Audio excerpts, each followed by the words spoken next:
live. We're live. We are live. Hello, America. We are here. We missed last week, so there's a lot that happened, probably. Did we miss last week? Yeah, it was last week. We did. We missed last week. It was last week. This is the Health Tech Talk Show. I'm Lisa Berry. That's Melissa Dino. That's our specialist, Jane Brown. I have no idea who this other person is who says that they're Kat McDavitt. Who are you? You guys. Okay. We're going to talk about my hair after we briefly introduce our best friend, Jane. Gainwell, you guys, actually sponsored our show because I'm not sure if you know this. We have a lot of recurring monthly expenses these days. And we're grateful. My part for America, quite frankly. That's what I'm fucking talking about. Yeah, so Jane, welcome. Jane just has been briefed on the fact that this is a live video internet TV show and that we are going to stick her in the back for the next 30 minutes so, we don't drag her company into any random bullshit that we say. So, Jane, we look forward to bringing you back for a legitimate conversation in 29 minutes. It's going to be great. That's right. Now we can, we're going to send Jane back. All right, now we can talk about my hair. I know, you guys. I went to I screwed it up already, but I went to the hairdresser. Well, I touched it too much. So I went to the hairdresser and I haven't gotten a haircut in 9 months. I know it's bad. And I was like, I got to get this haircut. And she was like, this girl was like, do you know you have curly hair? And I was like, sort of, but I don't know how to do it. And on Instagram, you need 1 million products. And she was like, let me show you how to save minutes to hours of your life a month. And I was like, down. So here it is. This is apparently for it. This is my hair. So we're going to see what happens. I love it. Yeah. I don't know if I love it yet because I want to just pull it back. And I think you can still touch it. She said I can't touch it. No, her hairdresser's correct. You can't touch it. She said I can't touch it. Because she doesn't have really well-defined curls. Yeah. She has me, Irish curls where your hair is not straight, it's not curly, and if you don't do anything, it's just going to look like a blob. So so this is the truth. That's the danger is that I could have by the end of this show, depending on how excited we get, it could be flat. It's not. We'll see what happens. Anyway, America, give us your best tips on curly hair. Melissa, we don't know if she has curly hair. I do. But it's she does. She does. Yeah. Anyway, we know we have a lot of fans who would be interested in telling us this. Please let us know your best curly girly routines that do not involve a lot of product. If you're going to say we have to buy 6 things and put it in our hair, we're not going to do it. We're not lazy. happening.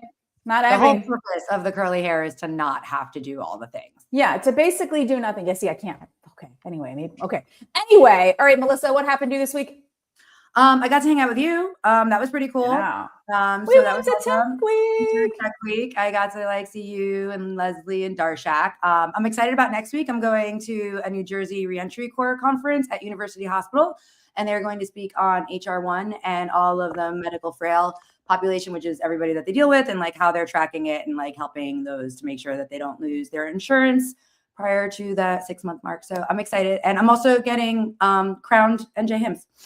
Okay. Yeah. Amazing. We didn't put this in our deck because apparently there's no picture in CNN of Melissa being named to the board of the New Jersey Hims. Shout out. Out the front door. Shout out. So very exciting. Melissa was elected by her peers so to be on this board. So that's really exciting. Congratulations, Melissa. You're basically a celebrity. Thank you so much. Yeah. Appreciate it. Okay, Melissa, we're gonna send you the back because we got a lot of news. Nobody cares what I did. I was at the Snowflake Summit all week in San Francisco. Snowflake Summit. Lisa, you were gonna say that as soon as I put up our show image because you also were 100 places the week prior when we did not do the show. So tell us where you have been. Obviously, we care. You are the co-host. I genuinely don't even remember, but I know that this week I was at the Snowflake Summit in San Francisco, but that is roughly where I live, so that's fine. Was it the best conference? It was. There were some interesting moments to it for sure. Let's see, where was I? Oh, that's right. Previous weeks, I was at the APG conference, the America's Physician Group conference, talking about the CMS access model and doing all those kind of things, which was very interesting. And then next week, I am in DC again for there's a Rural Health Transformation Program Summit conference thing happening in DC. And then I'm at the America's Essential Hospitals Vital Conference in Minneapolis. So it's just it's a world tour here, all of us. Yeah. Lisa's gone a lot. I am. I feel like before she started working at Innovator, I was gone more. That is no longer true. She's gone more than me. Also, it sounds like you got out of jury duty, which is cool. That's a win. I got out of jury. I forgot. Yeah. Most importantly, I got out of jury duty, which was a big win for me last week. Congratulations to the Marin County court system. Thank you.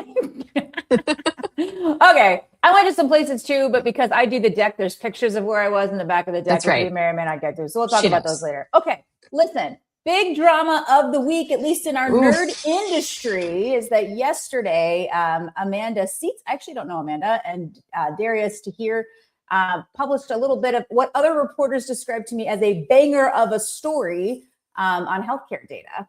This is a group of HIEs who are participating in a project at CDC at the direction of some HHS officials to research the connection between vaccines and autism in pediatric populations. Lisa, tell us more. Mm-hmm. Yeah, I mean, here's the thing. So if some of you loyal fans probably know that Kat and I have been very involved with the world of HIEs for a very long time, against our will at this point. And and HIEs, especially state HIEs, they really have very restricted data use agreements, and they don't just let you do whatever. So generally speaking, you should trust a state HIE because they tend to have pretty restricted data use rules. They can't just take your data and do whatever they want with it, right? It's pretty restricted. Things like this, where a federal agency wants to poke into your medical records and find your information and say check if you have autism, air quotes here, and if you got a vaccine at some point, right? That's not generally allowed. It's not to say you can't do these things, but it's just not you can't just say open up the books, open up the servers and show me all your medical records. That's not generally available. So this was a bit concerning. And let's just say there's probably a lot more to the story that may come out soon. And we have heard that there are many intrepid reporters who are poking into it. Yeah, that's what we've heard, that a lot of after this came out, that now everybody's kind of digging in more and they're ooh, there's more to this story. And honestly, there probably is. So couple random thoughts that I have on this. We received a lot of, obviously because we are a fake news show, America, we are not journalists. However, sometimes people get confused and send us things as if we are, that we should look into, or questions that they have. And one of them was, does this have spillover effect for the other data exchange mechanisms in the great United States of America? All that stuff.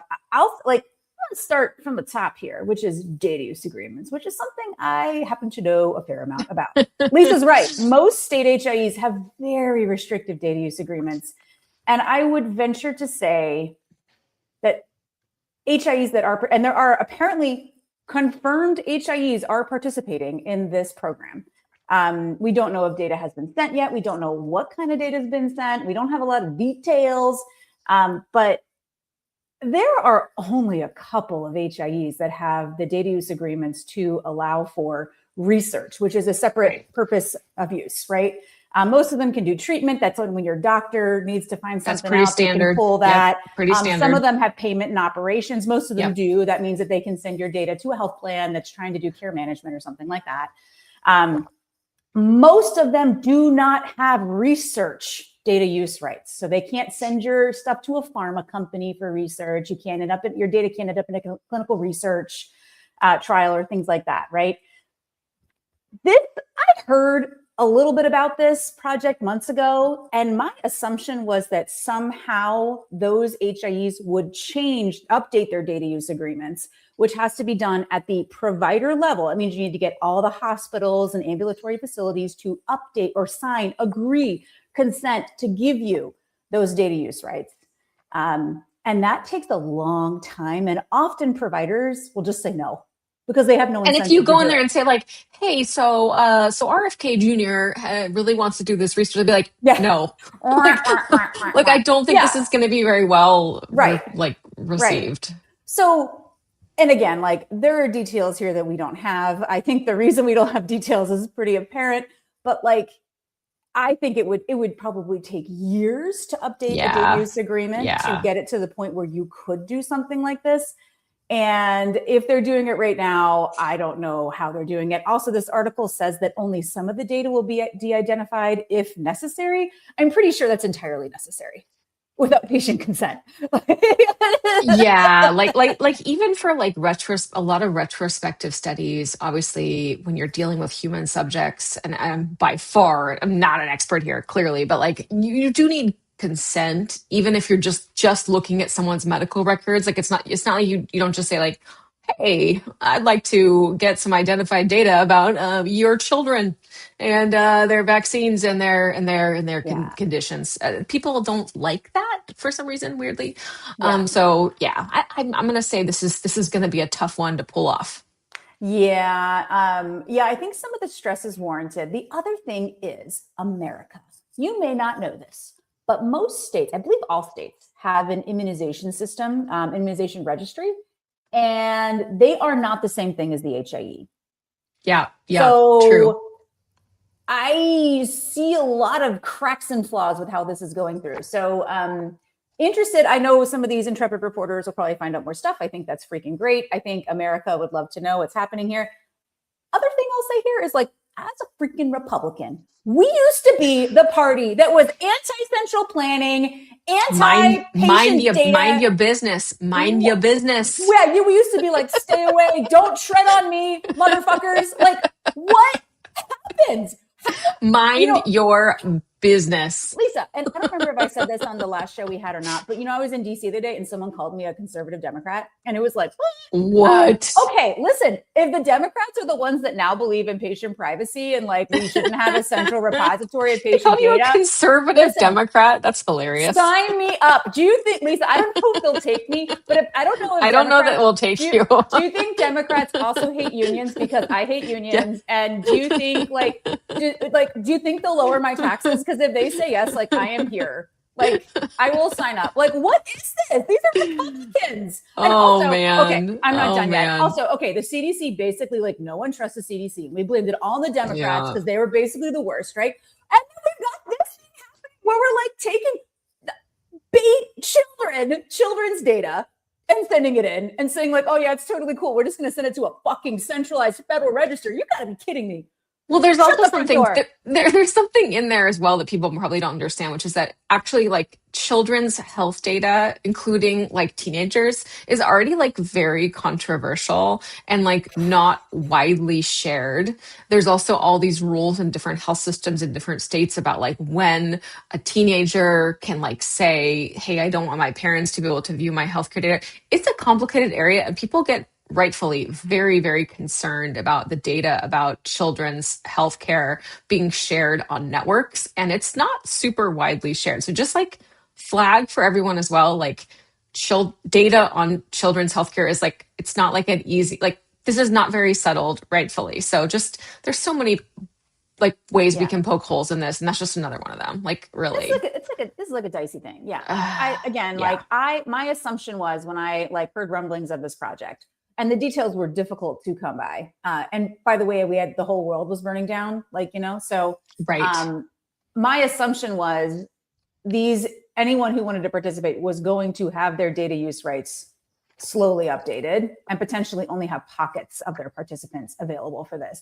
And it looks like it's like going on. So if anyone knows any more, give us a call on our fake news show. We would love to know more. Let us know. But yeah, Lisa, okay, we're kind of moving on. You got to keep it moving. We have a lot of stuff on this. Yeah, we're kind of moving on. TEFCA. Okay. So this is something that Brendan Keeler put out that was kind of funny. But one of the questions we got was about TEFCA. And does this lack of trust that we're now seeing, like some like crazy stuff in HIE land, does this spill over the national networks, including TEFCA? I mean, I don't know. Like, do people already, like, aren't those already, like, everybody's suing each other in the national networks, private land, and like, TEFCA's got this whole thing. Like, I'm kind of like, are we like, I didn't know that there was a lot of trust at all. There is not a lot of trust. I do like Brendan's suggestion to call it BEFCA, which is equally a horrible name, but I appreciate it. So is Brexit. So if 100%. BEFCA, perfect. Just love it. Yeah. I mean, mandatory stuff, even in the UK, is like TBD. So we'll see. I wouldn't recommend it. Wouldn't recommend it. I mean, this is America. Like, I mean, I just said I might become a conservative Democrat if they say they don't believe in central planning. Like, call me, Democrats. Listen, I will be great for your party. I have so much energy. Like, call me if you hate tariffs, hate unions, and all of a sudden also hate mandates. I don't know if you're there yet, but call me if you are. Anyway, yeah, this, like, the BEFCA is a mandate and in a smaller geographical area than the US. So I don't really know if this is a good comparison. I don't know, like, whatever. Mandates, I don't love it. Barf. Okay. Anyway. And this was a great meme that he had. Brendan he must spend like 90% of his time on memes. That must be Oh my most of what he does. God. Sorry, Brendan. Sorry to your bosses, but I feel like I think memes. you can train your brain to think in memes, and I To think in believe memes. Brendan in meme. That is my guess. Okay, I think we moving call on. that meme pilled. Brendan is meme pilled. He is meme pilled. You guys, the Schedule F happened too. So the HIE story dropped, and then the Schedule F thing happened. Lisa, tell us what happened. I didn't wear my t-shirt. I don't understand how this can happen in an executive order. My instinct, without knowing the full story, is that like probably it's going to be challenged in court, because I don't think you can just like, I don't know. I think there's probably more you have to do than just be like, I command, via executive order.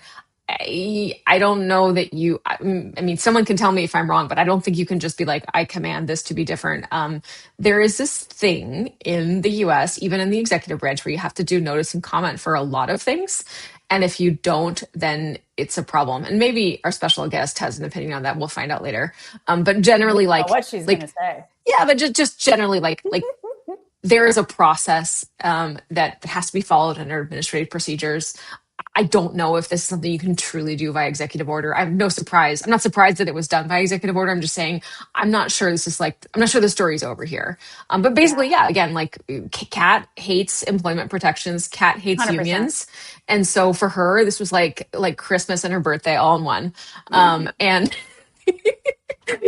and she was super excited. I was super bummed, because I think that federal service deserves employment protections, and you get paid less, and people hate you and they say mean things about you, but you have at least a little bit of job protections.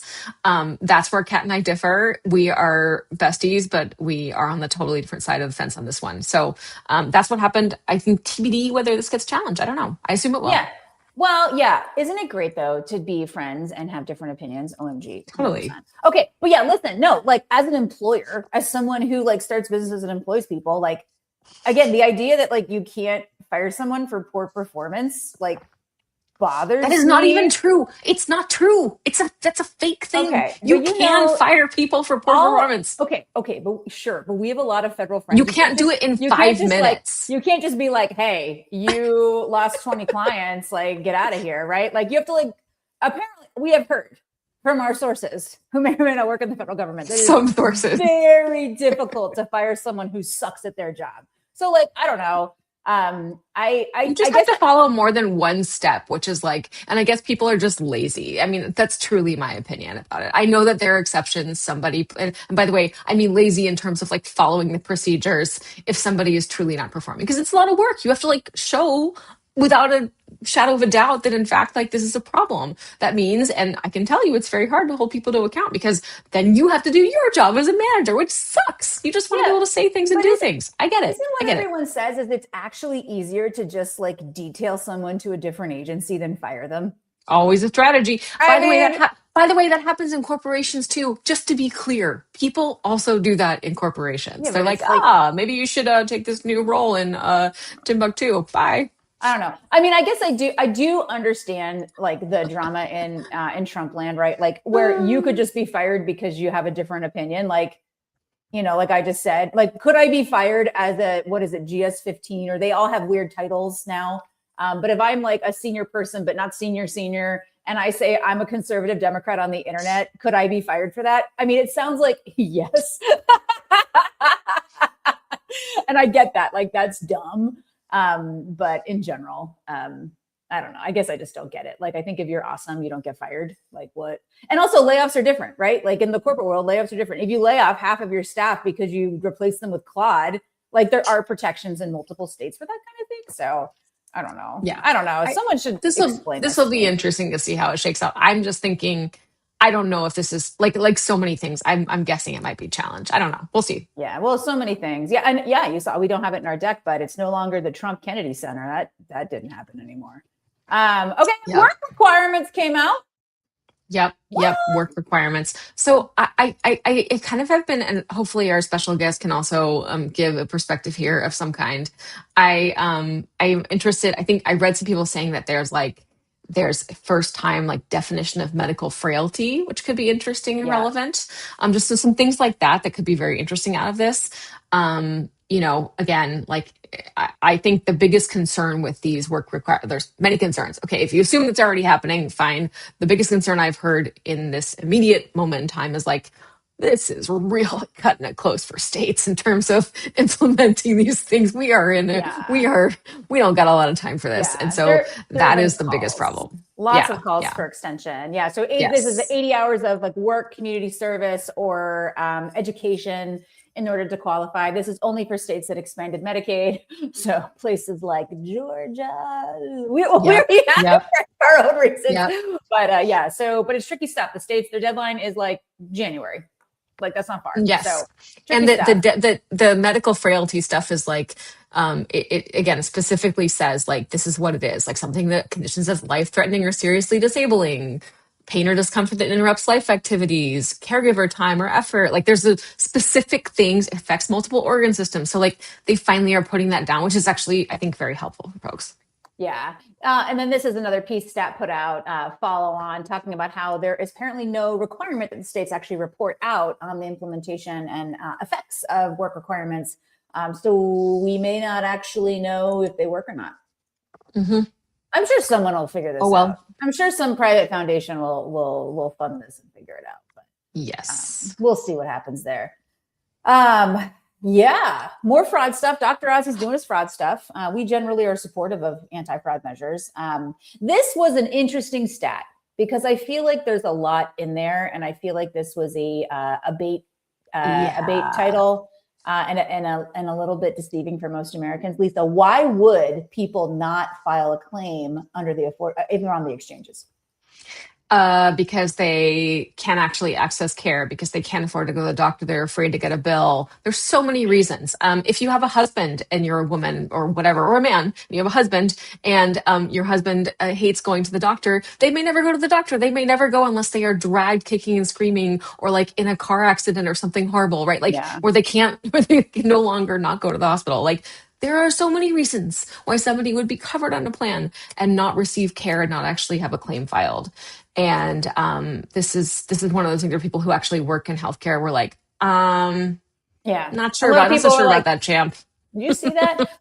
but you as a layperson might be like, oh my gosh, I can't believe that. No, right? It's no, just kind of silly. Like, no. whatever. I mean, look at me. I have healthcare, unfortunately, and my insurance company, Cigna, and UC Health, who One Medical also works with, are having a fight right now and threatening to stop being in network with each other or whatever. I basically need to pay cash because there's no other sources of care. So I might be one of those people soon. It's just ridiculous. Like there's no claim filed. No claim filed. If you know about actual like how people receive care, you'd be like, that's not quite the smoking gun you think it is, my friend. Yeah.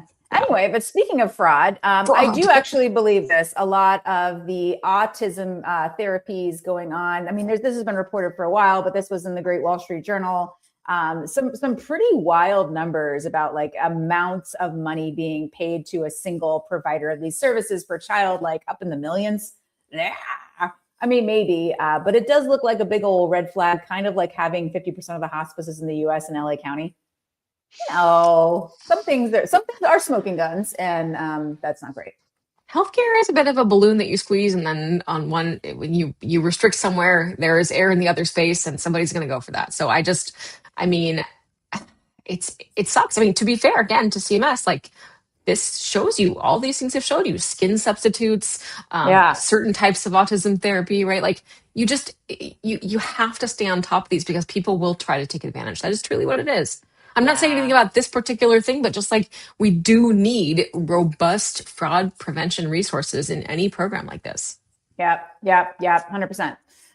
Okay, so we got the claims core. So this has not yet been officially awarded. But Lisa, tell us more about this. So there's two firms, Peraton, is that how you say their name? Mm-hmm. Apparently they're a big deal. I've never heard of them before. And then Health Actual I have heard of. Are moving to the next phase of the claims core modernization. These are massive numbers. Just look at it, 826 million and 1.15 billion. And that's not even for the final. That's them This is going to the basically a next phase. bake-off between Peraton and Health Edge now after there was a bigger group before. ClaimsCore, again, is this massive, massive CMS claims processing system modernization contract, which is coming out of the Center for Medicare, as far as I understand. And that's to get us to a place where we can do like real-time, claims processing and some of the more advanced things that they've been wanting to do for a long time. It's just massive. I mean, there's a huge amount of claims that are being processed through CMS, and all of the Medicare administrative contractors also use the system. So it's just really, really significant and important. Health Edge, big, huge company, very well known in the space. It was actually falsely reported that they had won the whole thing at first, and they were like, "No, JK, it's a bake-off between Peraton and Health Edge." But yeah, something to watch because this is like very significant for it's a big project. CMS. And 2033 is the deadline for it to be up and running, which, we got a little bit of time on that. We will continue to report on this on our fake news show, America. I will be dead by then personally, but that's fine. No, Lisa, don't say that. Possibly. Don't say that. Okay, speaking of like coding and stuff, best friend of the show, Darshak Singhavi, Dr. Darshak Singhavi, CMO of Machinify, wrote this great piece in Stat News. And I will say, like, when he sent this to me to like read before he sent it off to be published, I was like, I do not want to read a dumb, boring story on coding. You guys, it's actually pretty good. Like, it's like you actually like, oh, whoa, okay. But anyway, talking about like some of the problems we see with the upcoding from hospitals and downcoding from payers. So it's like basically the AIs are fighting with each other, which I think is very exciting. And maybe our friends doing the claim score have a solution for this. TBD, I don't actually know. Yeah. Lisa, you were very excited about this, and I had to ask Claude why this matters. Peterson. No, I mean, I think there's been a lot of, you've seen all the Mark Cuban and all these people who are like really encouraging employers to take control of the health insurance that they provide, right? They historically, they have really like outsourced a ton of stuff to third-party administrators and not taking control of their data, even though it is their data, and they should be doing things to make healthcare better for their employees and for their plans, for their members generally. So there's a couple of organizations and companies who have been working in the space, and Peterson has the foundation has do a lot of work on like affordability of healthcare. They actually seeded a new company to start called Peterson Health Analytics to sort of again help these employers do better things with their data to drive more affordability. You can see they're working on price transparency, employer claims data, independent quality and safety ratings to really to enable things like direct contracting for employers to get better prices, to get better outcomes, to actually hold those providers to account versus just like outsourcing that responsibility to third-party administrators. Cora was leading a really important union who worked in the space, 32BJ in New York. I think it's like the janitors union, and they had this incredible program where they were like doing like $0 plans and like really tightening up on their networks to drive better quality and lower costs. So she's just like a superstar in the space, and they brought her in to lead it, which is like amazing. So Peterson does interesting work already, and Cora is a superstar. So I feel like this is going to be great. Awesome. And important for you to know, America, they do not accept funding from employers, TPAs. Yeah. There are no conflicts that we can identify. Who knows? Pretty cool. It's pretty great. Okay, this is maybe our last like real story, and then we got a bunch of bullshit here that we'll blaze through because we got to get to special guest Jane. Hopefully, will tell us some stuff. Okay, Trump finally signed this executive order on oversight for AI models. America, what is important for you to know here is that this is a mandatory, voluntary submission program of frontier models. I know. I had to spend a lot of time on this one. This is basically a nothing burger. If you choose AI company, you can submit your frontier model 30 days before you launch it to like the NSA, maybe some other people, sure, and they can like check it out. But there is no consequence for not submitting. The federal government has no teeth. If they don't like your model, they can't do anything about it. They can't delay your launch. This is basically like, I guess if you want the government to think your model's cool, do it. But they were very clear. Did you listen to this story? There was the Daily had the whole story about how this got signed. To a ton of stories, and I'm like, what is this? Is basically nothing. But basically what happened is that the Claude Mythos stuff, if you remember from like a couple months ago, where they're like, oh my God, we can't release Claude Mythos because it's going to take down the entire US economy it's and the going to world take down the economy, blah, internet. blah, blah. Okay, so then Susie Wiles and I think Scott Bessent were like, hey, this is actually a big deal. Like, we need to do something. And there was this big like internal food fight between like Susie Wiles, who like actually runs the government, I think, pretty sure. And then like the like David Sachs and all of like the AI bros who were like, you can't interfere. And there was blah, blah, blah. They had a whole thing. They wrote this thing and they cut it down. Then they had a signing thing planned and they invited all the AI people to come. And then they like kicked them out last minute while they were in This DC. before, yeah. They were like, just kidding. And there's like nothing in here again. And people were reporting it like, oh, the government is now regulating AI. No, hello, my friends. like, Once again, like an executive order with no teeth is not regulating AI, just to be totally clear. That is like a light suggestion that you can choose to ignore if you want to. So please no one say, reporters, anybody else, do not say that we are regulating AI, just to be totally clear. That's not what this is. We're not. Because I was like, I thought we just like, didn't the federal government just abolish chai because they thought that they were trying to regulate and be like, I don't think they know that yet. I don't think they know that yet. Okay. Well, so, and I was like, wait, are we now doing that again? And this was and this article, like, and everything is very clear. We are not regulating. This is optional, voluntary. There's no teeth. And no, we don't believe in regulation. Like, it's like the craziest thing. Anyway, whatever. Come on, man. There's nothing going on here. Hot peptide summer, Lisa. We'll blaze through this. So maybe one of the reasons that exchange people are not billing claims is because they're going off market to get the peptides, cash pay, TBD. A lot of stuff is cash pay, you guys. So basically, Neil Shaw, CMO of Maven Clinic, he basically also with this like announced that Maven has a new direct to consumer offering. Nice, Jim. A direct to consumer offering around like peptides, around primarily GLP-1s and other and also hormones and things like that. So Maven has launched their own direct to consumer thing, and he also covered this new like buzzy peptide startup called The Protocol. So this is just something, I think it was a good read, but also just know that, of course, Maven is launching a PPC option as well. Get on it, Lisa. Right. Let us know how it goes. Peptide. Oh my God. Okay. Yeah. This was great. This is Oliver Karaz, who was on our show a long time ago. He was on our show. Yep. Former show guest. Yeah. He's basically like, there are tools to solve the ghost network problem. Health insurers have no incentive to actually have good provider directories. Yep.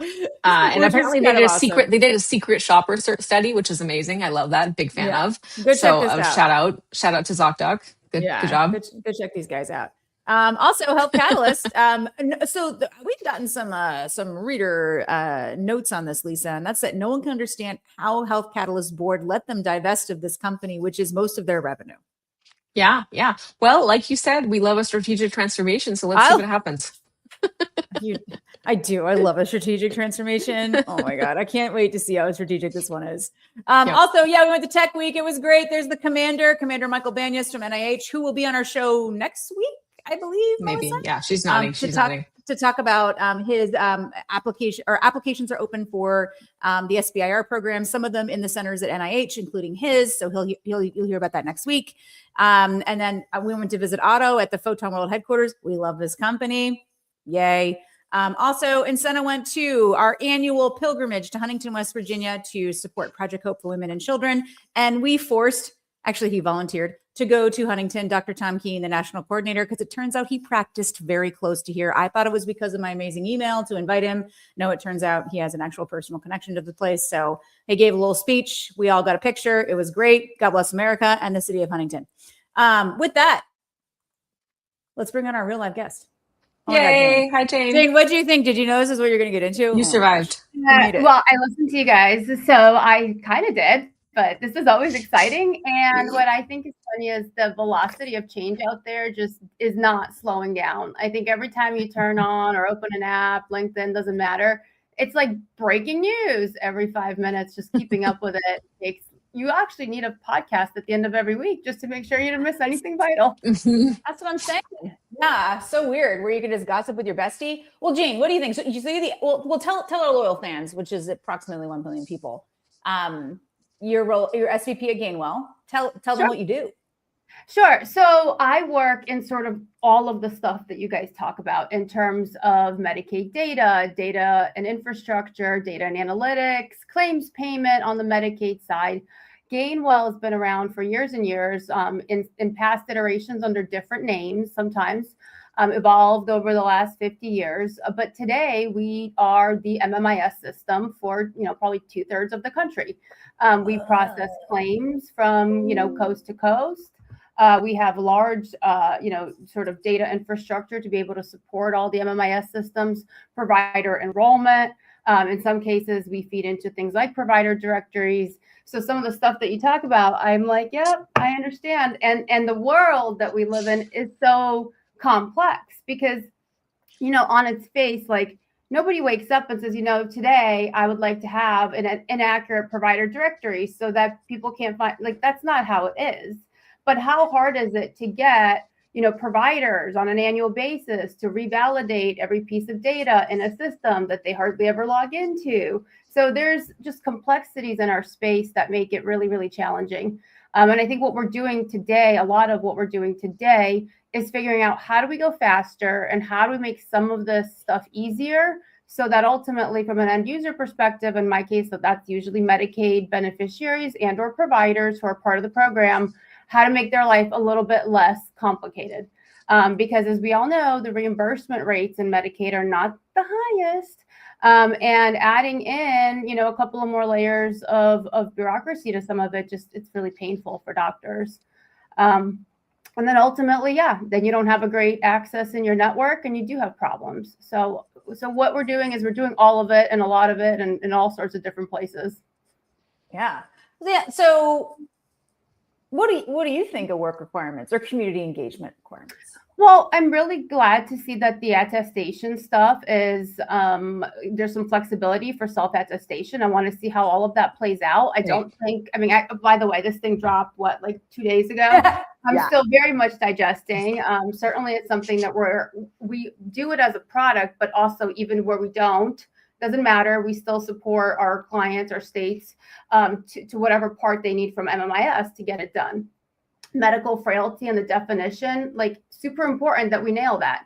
It'd be really unpleasant if we had a whole bunch of people go through recertification every month that just don't need to go through it. You don't want to push those people the roles. They tend to be the most vulnerable. There's a reason there's this exception in place. How do we get it right? Because, they, have these categories, but you could drive a truck through those categories. I mean, what is the code level of what you're putting in the system, of what you're actually going to validate and not validate? Who's in, who's out? We're working through that daily in a lot of different states. I know states are figuring it out with other partners as well. I think ultimately there's going to be some common sense that is put on top of this to make this actually operational come next year. We still have a bit of work to do. Yeah. No joking, Hoboken. Oh, wait, okay. So you're like back end data nerd too. What do you think of this HIE vaccine thing? Oh, well, so this is when you said data use agreements, I was like chuckling because it's so.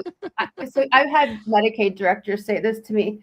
They're like, Jane, like, how am I doing? How's my state doing relative to my neighboring states? I'm like, so you want me to take your data and benchmark it against their data? They're like, yeah, don't you do that? I'm like, no, we don't have a data use agreement that would enable us to do that kind of a data bump or validation or research. So I think it all does come down to the data use agreements. I don't know so I'm not as close to HIEs and that's not my bailiwick, but data use agreement that is in place within whatever those constructs are probably does spell out what can and can't be done.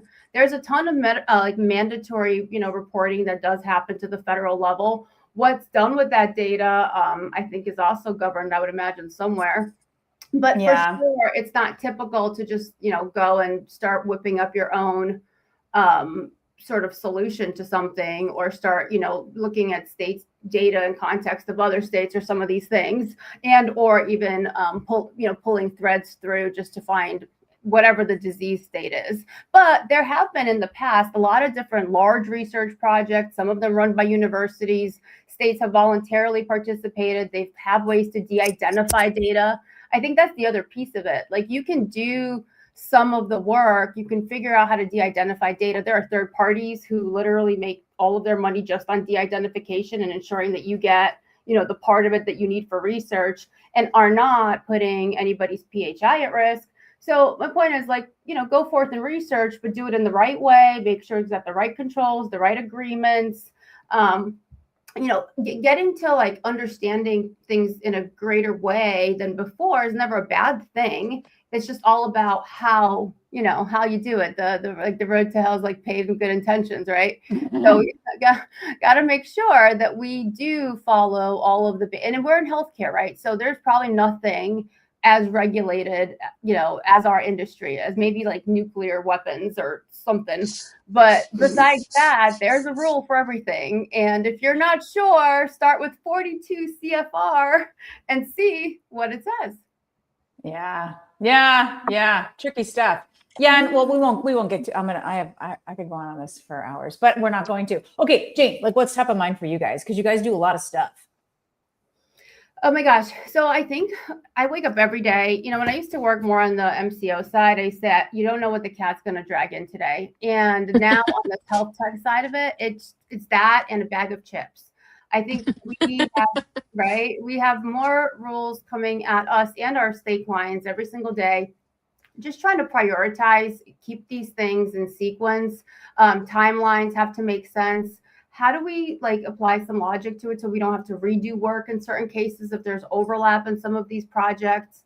So it's just a lot of coordination, at a level that just does not seem to slow down. It feels almost relentless. And I think every single Medicaid director or policy person or legislator or whomever it is that I talk to, it's almost like they're holding their breath, what's tomorrow going to bring? And are we on track with the last 5 things that were brought in?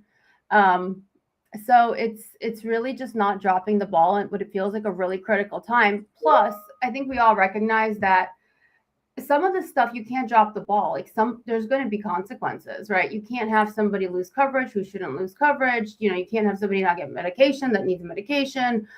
So how do we get all of that right? At the same time, fraud, waste, and abuse, that added layer of stuff and activity that's going on, it's taking up a ton of time, but probably for the better, because at least from where I sit, the more we start looking into things like residency verification and some of these kind of waste and abuse things that are just probably administrative, the reality is, there's some serious cash there. I mean, that money can go to benefits. You want to talk about Jane Brown opinions of the day, right? Yes. I always think we should not burn money on admin if it can go to medical costs. So, but all that error stuff or anything, kind of operational stuff like that ends up being admin spend. And that's money out of the CHIP program, out of the TANF program, out of maternal health. There's really valuable things we can do with that. We can pilot things. I don't know if you were reading HOP, they just published a study out of North Carolina just the other day. I think DHHS or someone dropped it, but it's they did a study of if we spend some cash on preventative things that are more in the social domain, this isn't new, right? But you're talking about the Healthy Opportunities pilot. We've talked about that a lot. I was just on but meaningful. Yeah. And where do you find money to do a pilot like that and figure out if it works? And so it's really vital that all states prioritize fraud, waste, and abuse right now, even though there's all these other rules and other things that they have to do. And why? Because they're going to need that money because the budgets are hurting. I don't think there's a single state that I've spoken to in the past 12 months that didn't tell me that they have a budget challenge. They have it in Medicaid, but they have it all across the state. It's education, it's roads, it's everything. So in a time where money is so vital, how can we possibly not turn on every fraud, waste, and abuse protocol and control in place? Why would we not go get that back? Why would we pay, capitation for multiple organizations who, only one of them is supporting the member for real. So it's you gotta shut some of that down. And the thing about it is, I don't think anybody in this space, most people end up in managed care. It's mission driven. People want to do the right thing. But you got to think about the big like ship bureaucracies that are moving here. And so nobody like strategically said, you know, how do these 4 states intertwine on something like this? Nobody said those intrastate rules.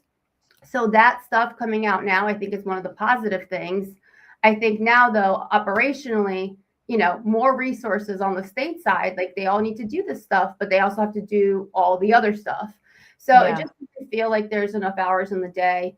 I always think, do you guys watch like the little like Instagram and like the farmer will be like milking a cow and they'll be like, well, when is AI going to take my job? I feel like that too, because you think like, oh, like AI is definitely going to take the tech jobs. I'm like, I not in this space, because God, that would imply we're organized and everything is all and logical. And logical. This is like, we're like anti-AI. Like when AI looks at Medicaid, it goes, "Whoa, what is this?" Yeah. Well, it's just like it just doesn't like beyond that. I mean, one of the things that is about to happen. Here's my prediction, everyone. Right? There's going to be these big, huge like IPOs for the foundation model companies. And, you know, then there's going to be a bit of a, oops, we may have overinvested, because what people are finding out very quickly, especially healthcare organizations, is that AI and buying tokens and spending tokens is incredibly expensive. And, you know, even like relatively highly paid executives who work in some of these delivery spaces are cheaper than like 10 billion tokens or whatever. And it's super complicated and messy and like not logical, and very much about like, you know, making sure that something doesn't slip between the cracks. I mean, the Healthy Opportunities Pilot, great example, like showed just like the accountable health communities, over time, like saves money, improves health, and it's not funded. Like they couldn't figure out a way to fund it. They basically canceled Healthy Opportunities Pilot, and they have exceptional like data and outcomes for like only a couple years of a program. It didn't, like, year 1 cost money, like year 2 still cost money, year 3 starting to see, like it genuinely is like one of those things where we know what to do, and it's not even that expensive. It's way cheaper than buying 10 billion tokens on like OpenAI or whatever, and like we can't fund it. So the problem you have with it is what you just articulated. You know, we live in a world of like 4 quarters in a year, right? And somehow we need to produce outcomes on any meaningful pilot, I guess, the following quarter. But that's just not how the world, obviously, as we know, it works. Health doesn't work like that. You know, people's lives don't change overnight. It's kind of a series of interventions that ultimately adds up to long-term, meaningful, sustainable change. Mm-hmm. I think it's just, we have to start thinking about investment as an industry different. And it, like, you know, most people don't want to hear that because, you know, like I'm in office for a year or whatever, like everybody has a deadline. And everybody needs to show results. But on the other hand, I do like that the thing that AI is helpful with is its process. It is crunching through, like, fix things much faster or with a greater degree of accuracy. So as long as we use the tool that is the tool for what it can do and, you know, just kind of narrow scope, I think it could help us study things. It could probably help us with pattern recognition. It could probably say, okay, based on, I don't know, 6 quarters of this, we can kind of predict what it's going to do in 3 years. And it'd be interesting to, like, if we now on the back end of HOP, if we went back and we had fed in like 4 months or 6 months or 8 months of data in, would we have come to the same conclusion that we ultimately came to, which is that it does now save X amount of dollars per member per month. It's over $100. It's significant. I don't know. That's the stuff where I think the modeling could be really, really interesting because it can kind of help us almost predict with a much greater degree of accuracy, like crystal ball. Is this really going to work or not going to work? And I'd be curious to see how some of that plays out soon. Yeah. So Jane, if you had to make, so you brought up an interesting point, right? That like some of these things take a lot of time, and Lisa brought up the accountable health communities, AHC.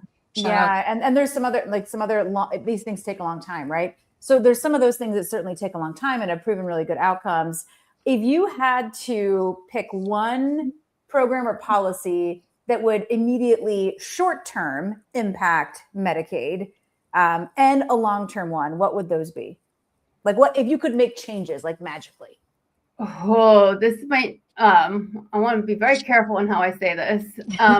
This is not a real news show. We're not lawyers or doctors. Don't take peptides. Fake Your doctor news recommend show. My them. JD, I am not licensed with any bar, so there you go. My advice is my own, independent of my role or of my education. So I see the state infrastructure in a lot of different states, obviously. The problem that we have is that we have states on very old systems in some cases. And we're expecting them to go as fast as some of the most cutting edge, cloud native AI driven solutions that are out there. And the reality is it's really hard for them to do that with the infrastructure that they have in place.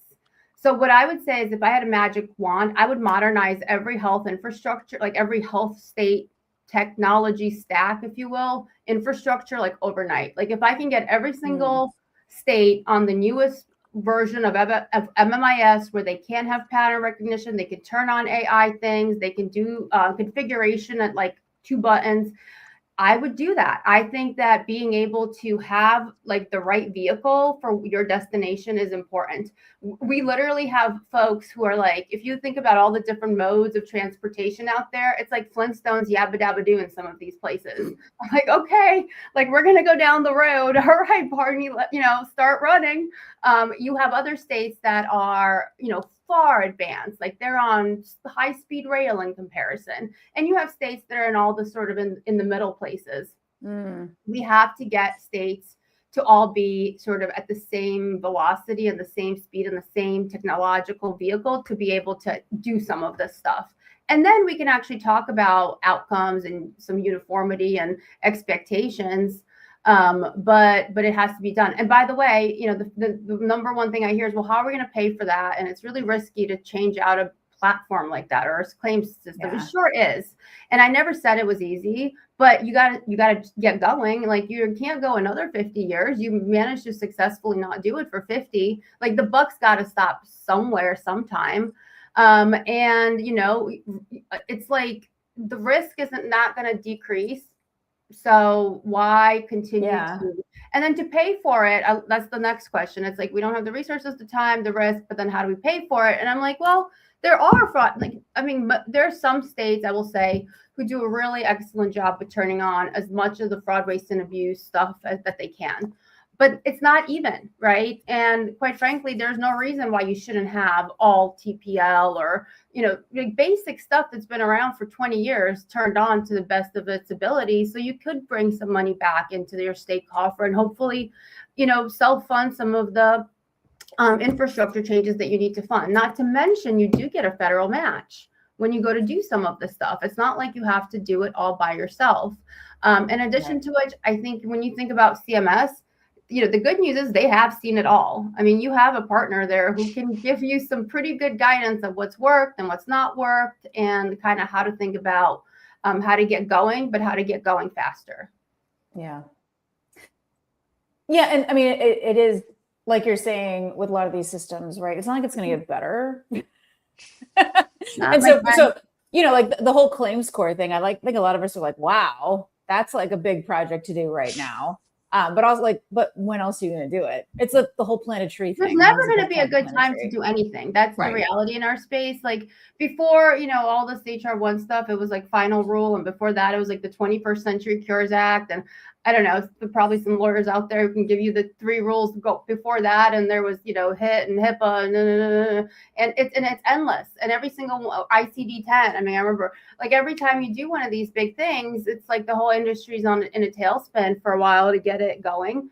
But then they get through it, they're on the other side, and then a new thing comes. Like the speed of change here is not going to slow down. And I actually think like expectations of both taxpayers and individuals who are on Medicaid, those expectations are high and they're not going to slow down, and nor should they, because this is like multi-billion dollars that are being spent every single year. So like you should if you're spending that kind of cash, you should expect to, be able to get what you need when you need it when it comes to your health. Well, and one of the big foundations of like making those investments worth it, because now with like HR1, right, we're saying, well, we are pushing more for at least a certain category of people of Medicaid members, Medicaid beneficiaries, to not be on Medicaid for various reasons. Like we're putting in more restrictions. We're trying, and by the way, there are some people, some Americans, some Medicaid beneficiaries who are going to be on Medicaid for their entire life. And they are not people who you can reasonably churn. If you do, you're very much harming their lives. Then there are a very small group of people who maybe are going to be temporarily on Medicaid. The way to maximize the investment of the taxpayer, I'm using air quotes here if you're just listening, is to make sure that we have meaningful interoperability and exchange of data between plans. Right?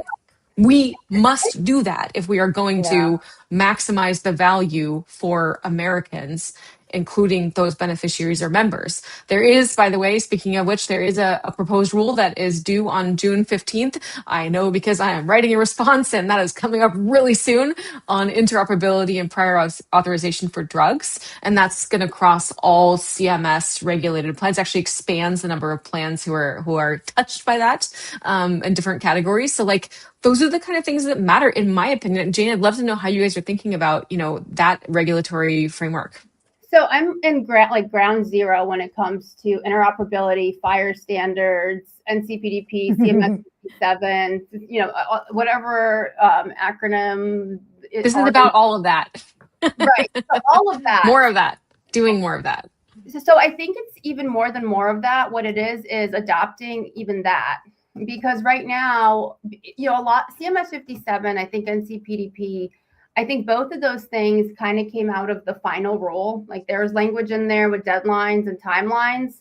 Yeah, coming up. Yeah, coming up hot and fast. And I think right now the reaction is okay, but then we also have HR1 and all these other things. So every state, when I say we're busy, it's busy. I mean, every state's trying to do these things all across different, their different teams, domains, eligibility, provider enrollment, what have you.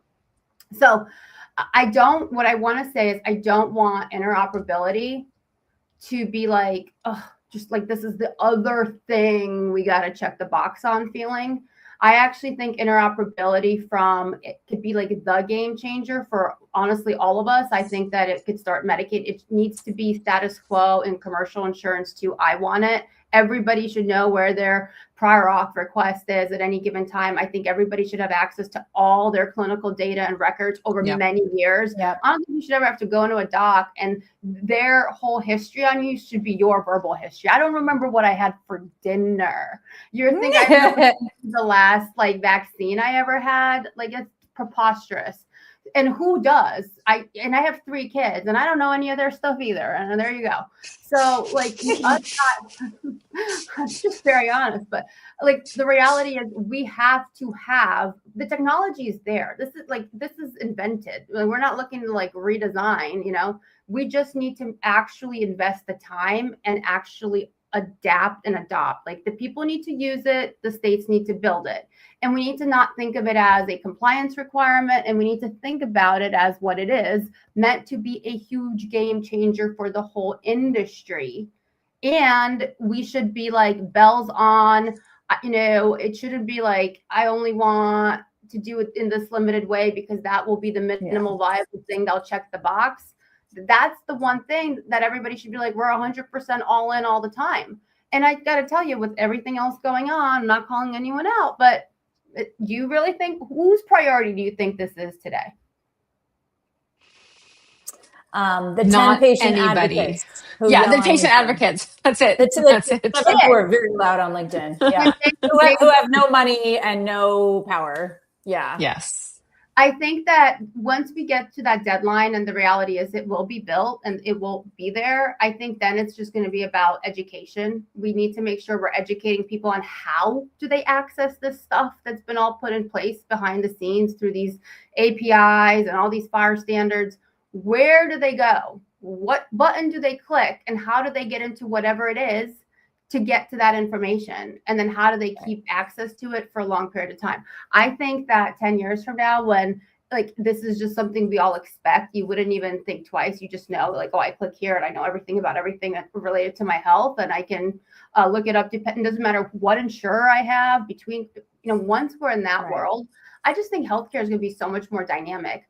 I think it's going to be different. I think the feedback you're going to get relative to your health is going to feel different because you're going to have a lot more inputs and more information readily available to be able to, predict what's going to happen next. Yeah, that's awesome. I'm here for it. I would love to see that world. Maybe there will be a very rich person who establishes an institute who pushes for such things. It's not going to be me. I am not that person, but well, if I should see someone at like a cocktail party that fits the bill, I'll be sure to say, what we really need out here is an institute. Yeah, if you're hanging out at that kind of party, Jane, you call us. We would love to go with you. We'll be your +2s, and that sounds great. But yeah, Lisa and I have talked about this before, right? There's no group that really lobbies on behalf of the patient, like in a meaningful way. Not like the ones that are lobbying for AI in healthcare. Well, and that's why we have to do it. Like people who work in this business for a long time, like we see it and we know it. There's no reason that we can't be the voice every day. That's what I'm talking about. Yeah. All right, Jane, one last thing for our loyal fans, and then we're going to let you go to your summertime weekend. What's your final words? What do you want to leave our truly, no doubt, millions of loyal fans with 100%. About your work? I think be bold, be daring, and don't keep quiet. I mean, just continue to push. That's honestly what it takes. And you guys do it every day. And there needs to be more of those voices out there. At least every Friday. At least every Friday. But there's 4 other days in the week, so. Yeah. Awesome. Well, thanks so much for joining us, Jane. Thank you. Thanks to Gainwell. Thanks to Gainwell for being cool and sponsoring our Totally Rad show. It means a lot. And because of you, we can likely pay our bills for a couple months, which is totally cool. So, all right. Today, so you're welcome. Yeah, and Jane, how can our loyal fans find you if they want to find you? Guys, I'm on LinkedIn. Find me there, and I respond to the DMs and chats, whatever. I'm sure half the industry has my cell phone too. So if you need to get a hold of me, ask your closest Medicaid director, and I'm sure they'll point you in the right direction. Love it. Awesome. Love it. All right. Well, thanks, America. We'll see you later. Thanks, Jane. Talk to you soon. Bye, everybody. See you soon.